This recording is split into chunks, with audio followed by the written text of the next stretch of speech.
Hi, my name is Kyle Stewart. I'm with Dylan Mehta, Noah Vandermeer, Luke Cummins, and Gavin Forrest, and we're from EasyWash.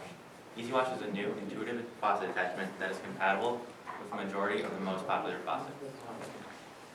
According to a study done by Harvard College, around 95% of people don't wash their hands long enough to kill harmful bacteria, and around 33% of people don't use soap. That's Luke Cummins, and he's a fellow member of our group. He doesn't wash his hands using soap, nor does he wash long enough. He simply immerses his hands underwater to create the impression that he washes his hands.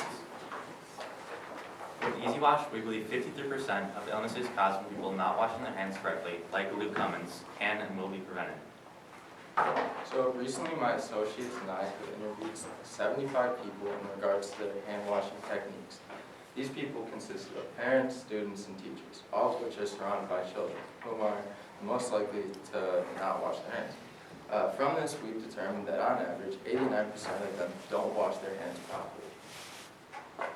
Now, this causes a multitude of problems, the main one being illness. Now, let's just say one person doesn't wash their hands and they get sick. Now, they can spread that illness. Now, this is Luke Cummins. He doesn't wash his hands, and because of this, he has contracted an illness. Therefore, he cannot attend school, and his grades are plummeting. Luke's dad, on the other hand, is a hardworking businessman who needs to go to work, but he has now got this illness from his son, and he cannot attend work for that week, nor get that week's paycheck. So we currently have two prototypes.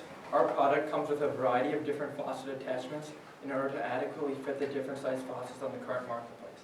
So basically, you take your soap pot, insert it in the soap pot opening, and then click it into the slider mechanism. Once it is clicked in the slider mechanism, you can choose whether to dispense soapy or regular water. To dispense soapy water, you move it to the leftmost position, and when the water runs through it, it becomes soapy.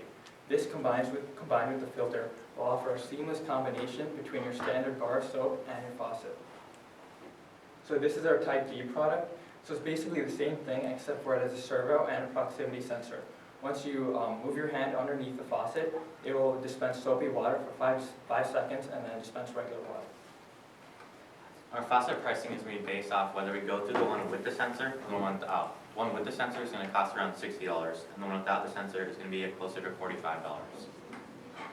So recently, we have comprised our own organic soap made of varying plant matters. We have scented this soap through essential oils. Essential oils is essentially an extract derived from varying plants. Now, we have three main scents: rosemary eucalyptus, peppermint ylang ylang, and tangerine grapefruit. Now, depending on the essential oil you use, there are varying properties. For example, peppermint gives that same cooling sensation felt when using icy hot and or chewing a mint piece of gum. Now, in the future, we plan to add CBD to our soaps. Now, this is because there's a growing market and demand for CBD.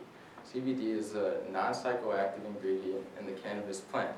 Now, CBD can both calm people and it can be used to treat others with arthritis. Arthritis often causes shaky hands, and when CBD is taken, it can greatly reduce this. Our soap pricing is going to be based off similar products and how much it costs for us to make our soap.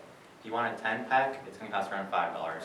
For $10, you can get a 25-pack, and for 40-pack, you can get it for $15. So based on our customer interviews, we believe that our product can have success in the market in several different ways.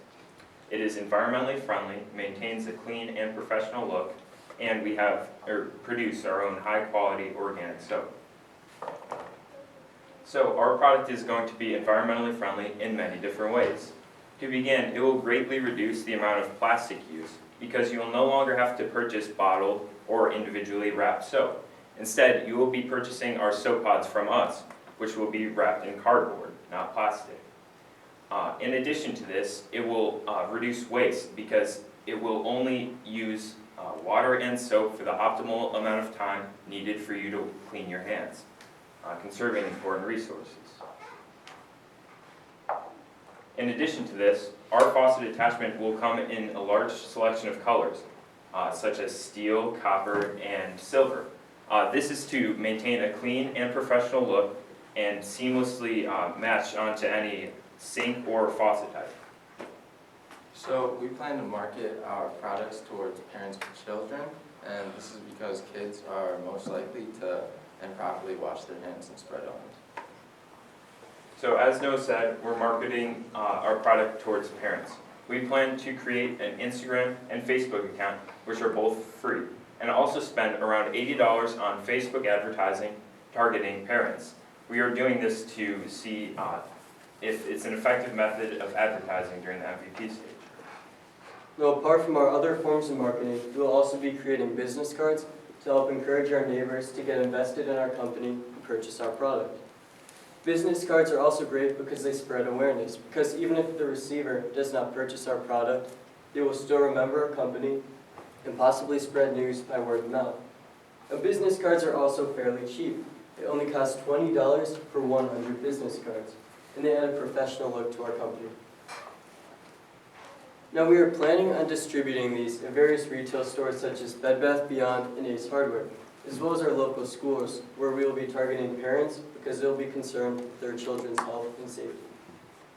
We only have one direct competitor, Wet-Heads, and they differ from us because they're just specifically designed to be compatible with only one type of faucet. Theirs has a young audience, and theirs is made out of cheap plastic prone to failure. We have a few indirect competitors. This is our most popular one. Ours is better than theirs because ours attaches to the faucet, the soap and water comes out of the same apparatus, and ours doesn't take up counter space. Now, our TAM, or total addressable market, is close to $9 billion. Now, this comes from total revenue made from soap sold in the U.S. Now, our SAM, or serviceable addressable market, is specified to hand washing soaps only. Now, our market share is close to over 31,000.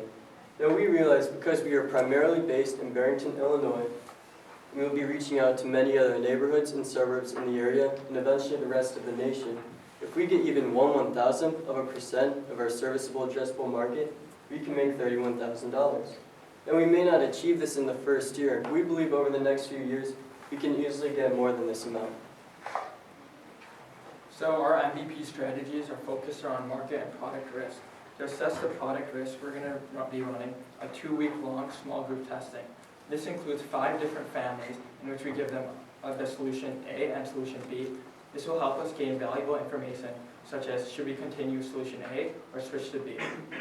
We also look to assess the different market risks. In order to do this, we're going to have a Kickstarter campaign and pre-orders on our website. Our success will be determined by the amount of pre-orders, the type of pre-orders, and the number of shares we get. We are asking $820 in order to create the different prototypes, the website costs, and our selective marketing tactics. Now, in the future, we hope to start producing these products in greater numbers because we believe that this is going to decrease the cost in which, we can make them because we're producing them in large quantities, thus allowing us to gain greater profit when selling them. We also hope to begin selling both our soap and faucets to varying local stores within Barrington. Now, thanks for listening, and remember to keep it clean with these wash.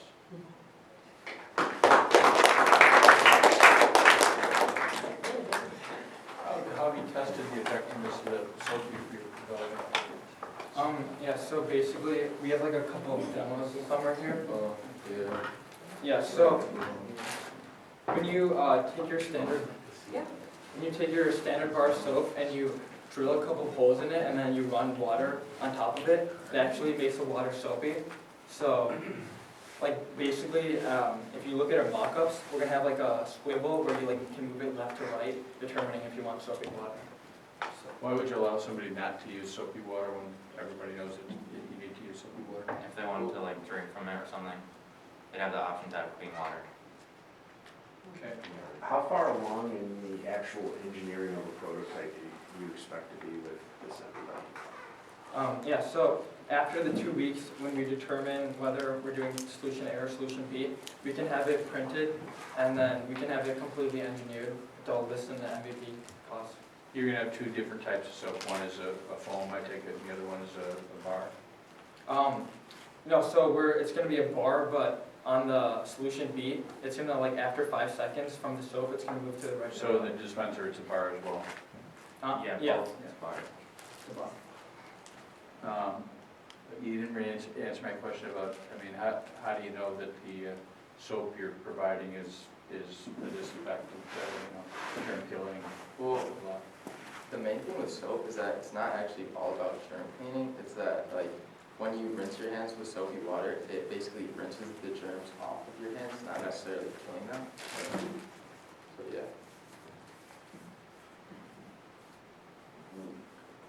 Do you need to actually have a prototype built in order to gauge, in order to be able to gauge, you know, some level of consumer interest in the product? Yeah, so, we're gonna have a Kickstarter campaign where like, in a Kickstarter campaign for the video, you need like an actual prototype that you're gonna sell, so. And if we don't do a Kickstarter campaign and just do pre-orders on our website, we'll also need to like show what the actual thing is that we're gonna produce. And where will you produce the prototype? I mean, is this just like a 3D printer, or how are you guys building it? It's through an online website where they like use injection casting to create the actual things. And the cost, it does like a quota of the cost and tells you how much it'll cost. How much does it cost? So for the small group testing, 5 of them will cost $160. And then we're gonna produce 10 because These are gonna be made out of what, stainless? for that small group testing, it's just gonna be made out of plastic, but for the actual product, it's gonna be made out of metal, just to like keep the cost down for the small group testing. Yeah, go back to that MVP pricing.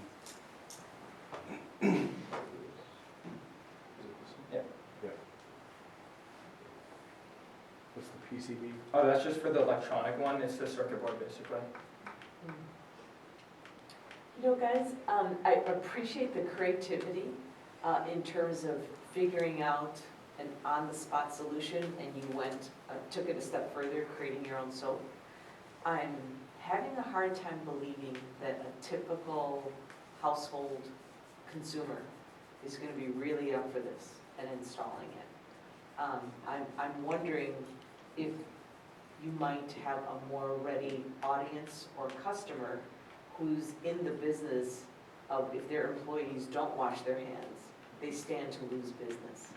Yeah. You know, whether it's a school, a hospital, a restaurant, a senior living facility, something. But I think as a person who just owns a house, you'd have to really go through hoops to make me want to install this. And so have you considered other customer segments? Yes, we have considered restaurant owners who want to have their employees wash their hands so they don't spread illness on the food or just get the customer safe. And what did you find? What did you do to Well, research that? like, the main reason we were kind of targeting like households is because a lot of faucets are like kind of hard to attach to when like dealing with corporations or whatever in different restaurants. Because like not all of them have like the capability of like screwing our attachment onto it. So that's like the main reason we kind of Gotcha. focused on. I don't know if I've got the same faucet in all the bathrooms and sinks in my home. Well, our product comes with 3 different faucet attachment types, and like we went to like a Home Depot and we looked at the different faucet types, and it fits a majority of screw-on type faucets. So. How's your guys' soap price compared to regular hand soap? I mean, so we've like looked at hand soaps and they average around like $5 to $6 each, and ours is around the same cost. Like, where's that slide? This one's not working. Where's it? Hold on. There it is. Oh, that's there.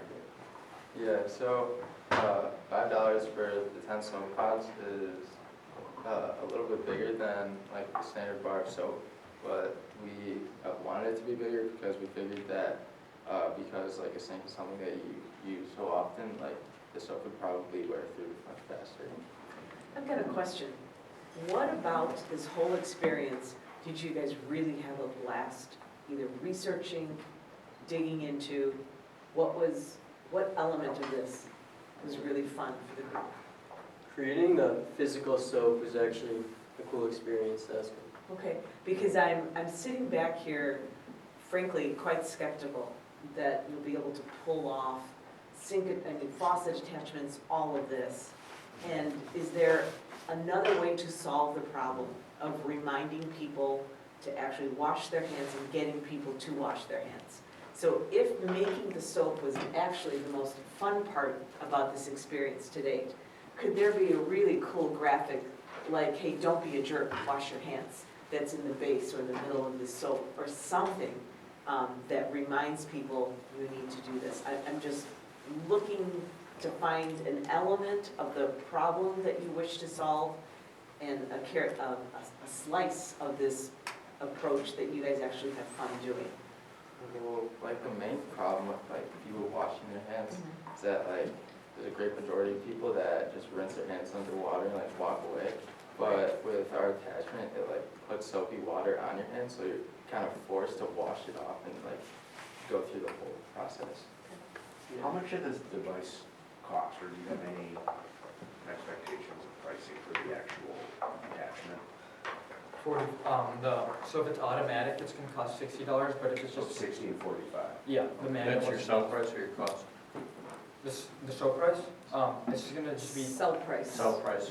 So $60 is the price you'd sell it to the customer for? yeah, that's what we're hoping, because we aren't producing it yet, so we're not entirely sure, but like based on like similar products, that's kind of where the pricing has been. Yeah, so Yeah, let's how go much- back to MVP funds, sorry. Go ahead. Certainly something to think about as you guys are moving forward, but is there a way, I mean, again, trying to get at the heart of what are you guys testing? Is it the automatic device or the regular device? That's a good question, but are you looking at the value of an attachment for your faucet to support the process of hand washing or easing the process of hand washing? I think that's my question. So I'm looking at this 820, be like, that's a high number for you guys as far as your MVP you're asking. We break it down to one prototype, the basic foundation of what you're doing as an attachment to your faucet. What are we looking at for that to be able to test? As opposed to prototype A, prototype B, custom BCB, electronics, all that stuff. I understand the soap, I get the website, we have to have a metal prototype. I'm just trying to get these numbers so we're all comfortable. Are you still going to be able to test your MVP? I don't feel that we necessarily need the metal prototype, like maybe just the plastic one until we understand exactly how our product is working and like. well, the metal prototype is gonna be like later in the stage, once we've already done the small group testing, so like the metal prototype I think will be needed for the Kickstarter, because if you wanna actually showcase a product, you actually need a similar product that you're gonna like ship out. But let's dial it back even 2 minutes. more basic. The purpose of the MVP is to prove that there's a demand for this. So before you can get to Kickstarter, right? You need to be able to demonstrate, to bring to your sales page that you've tested out this concept and this is the kind of reaction and traction that you've gotten. So I'm hitching on Mitch's question of what do you want to achieve out of this MVP? So the next time you see us in May, you can say, we took that little bit of grant money and this is the kind of response we got. We look to achieve two different things. Number one, we look to see if we're gonna do prototype A or prototype B. And number two, we're gonna assess the product. We're gonna assess like the market and see if there's a demand. So I think that if we don't wanna do a metal prototype, we can just do pre-orders on our website, because we just wanna see if there's like an actual demand for a product. That's basically what we're I trying to think say. there's a way to find that out without having to build both prototypes. So. Yeah. And I think if you have a 3D, like a prototype A done, and you research and find that, we have the ability to make a prototype B, the automatic one, but you don't actually have to show it. I think you need to do more due diligence as to what you think the demand might be and who your end purchaser would be without actually having to build the prototype. Yeah. And I think like that could be a maybe a two-stage MVP process where you have something that's 3D and you can use it for website and online marketing purposes to convey that you actually have a working device without actually having a working device. And then start channeling to different buyer sets and see what kind of And interest different there would be. customer segments. Yeah, we did that during like the solution interview product. What'd you find? Yeah, we found it was like a 50-50 split. So that's why we Wait, 50-50 split of what? like if they didn't really know whether they choose A or to choose B. Okay, what about the basic, Concept. do they even like the concept? Well, they like the concept because we're mainly targeting like parents with small children, and they say that, oh, their small children are always getting sick and they're like not washing their hands correctly. So they like how this is gonna solve their problem, but like they're kind of undecided on which one to pick because they don't really know. I think they didn't see the actual product to know which one to pick. And are they given the price when they're making that decision? Yeah. 30 seconds. I think during this MVP, I think you need to go back to what Margarita was saying about the restaurants and places like that, because I know that, you know, a restaurant, when I worked there, washing hands took too long, and it was, like, for example, dishwashers had to wash their hands probably 20, 30 times an hour, and that cost the business money in actual time on the clock for these people. So I think that they would justify buying, you know, $100 like package with a ton of soap dispensers and tons of soap, and they would use your soap quicker too, which is also a huge aspect that you guys want, because obviously you want to sell the soap, because that's how you get recurring revenue. What we got, board? I think I'd like to see you guys evolve this concept further, another layer. I mean, I'm comfortable with having some level of MVP grant funds, but I think I'd like to see you really hone down on what you want to achieve in your MVP and run it past Hogs before funds are released. But I'd like to hear what. I mean, I would support, like, you know, $200 or $300 for some, you know, web further research, and possibly a you know, like a rudimentary prototype, a non-working prototype or something, so you have a. Yeah, even with, Something. even with the, I mean, the 5 prototypes at 160. I mean, let's get $300, $400. You guys build at least 1 or 2 prototypes, 3 prototypes, as many as you really can with that amount of money to get out and test. Don't necessarily worry about the website right now. Worry about the actual product and testing that product on a smaller scale to understand what that value is. Where'd you get the numbers for the prototypes? I mean, $160 is what, $32 a prototype? Yeah, so we use it from this website where you just like submit your CAD design, and it creates like an injection mold of the thing, and then An injection mold or a 3D? it's an injection mold. That's gonna be, they quoted you $32 for it? Yeah. I don't believe that. But if we do, yeah, but Dylan, you know, there's no way you're gonna get an injected molded product unless you're making 500 of them. okay. You know, the mold itself has cost you, you know, thousands of dollars. Revisit this with your mentor? Yeah, 3D. Okay. Yeah. You're doing one, Yeah. 3D is cheap. All right. We have a 3D machine at our plant, we want to, you know, use it. Yeah. All right. Right. Thanks, guys. Thank you. See you later.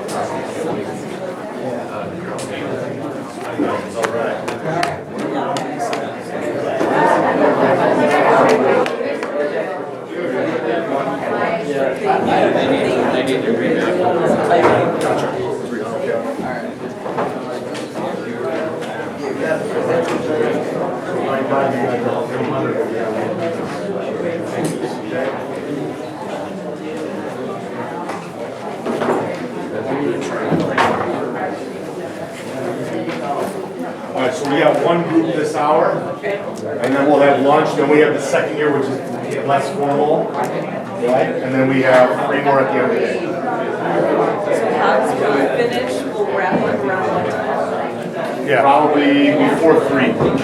What time do they get out? 3:22. You'll be, yeah, definitely, there's only one group in that 8th hour. So they'll go first, 20 minutes, so 2:55, something like that. Yep. We're gonna be back at like 3:55.